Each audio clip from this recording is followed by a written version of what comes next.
I'm Grace, the Director of Operations at Compost Crusader, and this is my kitchen. Since we started composting in my household, we have cut our waste in half. At my house, we use a stainless steel compost bin and we store it under the sink.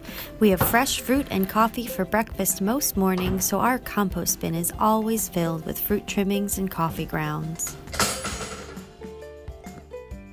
Let's take a peek inside. You can see some jicama trimmings, a used coffee filter and coffee grounds, asparagus ends, and a variety of other food products. Here's a quick review of everything we can accept here at Compost Crusader.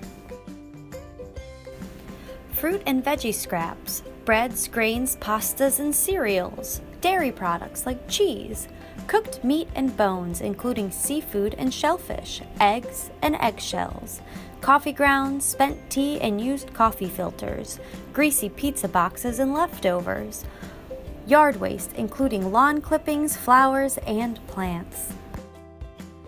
In the last week or two, we've been spending more and more time at home. Social distancing means less eating out and more home cooking.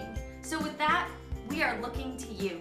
We want to know what you love about composting at home with Compost Crusader. What's in your bin? Do you have any tips or tricks you'd like to share with fellow resident composters? Please snap a pic or take a video and give us your answers. You can email us or send us a text message. Once you've sent it along, we'll compile all the videos and share everyone's tips and tricks with fellow composters in southeastern Wisconsin. Thank you so much for your commitment to sustainability. We look forward to hearing from you.